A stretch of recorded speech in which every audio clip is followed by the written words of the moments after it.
storm Nate has brought strong winds, torrential rain and some flooding to the U.S. Gulf Coast.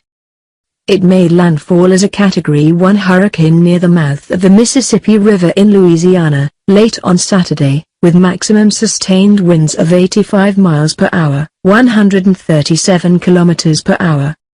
After making landfall a second time in Biloxi, Mississippi, it was downgraded to a tropical storm. But weather officials warn the threat of dangerous storm surges remain.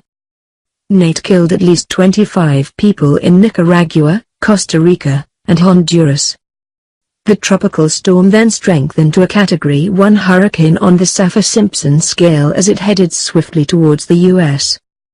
Although not as strong as last month's Maria and Irma, Louisiana, Mississippi, Alabama and parts of Florida had issued warnings and evacuation orders ahead of its arrival. Chid Harrison, the manager of the Golden Nugget Hotel and Casino in Biloxi, said he had kept a restaurant and bar open for his 300 guests and they have been okay so far. But he told local TV he hoped none of his guests try to leave because everything is flooded around us. Mayor of nearby Gulfport, Billy Hughes, told the BBC the storm surge did not appear to be as high as feared and he thought the damage there would be minimal. But the head of emergency management in Mississippi warned of worsening conditions as Nate moved further inland.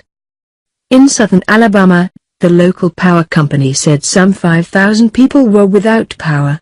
Residents there had been urged to take precautions ahead of Nate's arrival. A mandatory curfew was lifted in New Orleans as the threat to the city, devastated by Hurricane Katrina in 2005, was downgraded.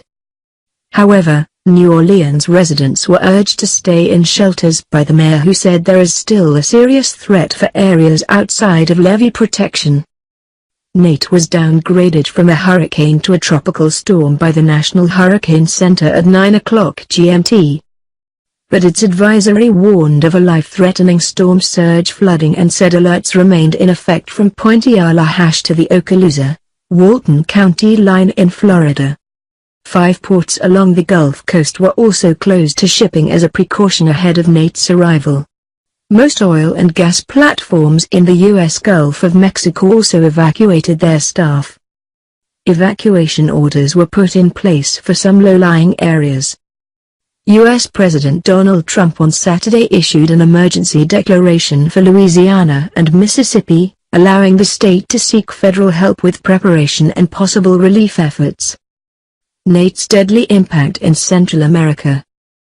Nate caused heavy rains, landslides and floods which blocked roads, destroyed bridges and damaged houses as it tore through Central America. At least 13 people died in Nicaragua, 8 in Costa Rica, 3 in Honduras and 1 in El Salvador. The tail of the storm is still causing problems in the region, where thousands have been forced to sleep in shelters and some 400,000 people in Costa Rica were reported to be without running water.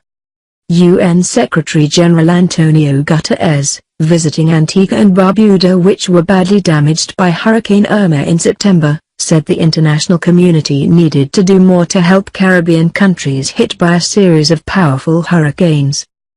There is an increasing intensity of hurricanes, an increasing frequency, and increasing devastation, he told the BBC. The origin is clear: we are facing the consequences of climate change.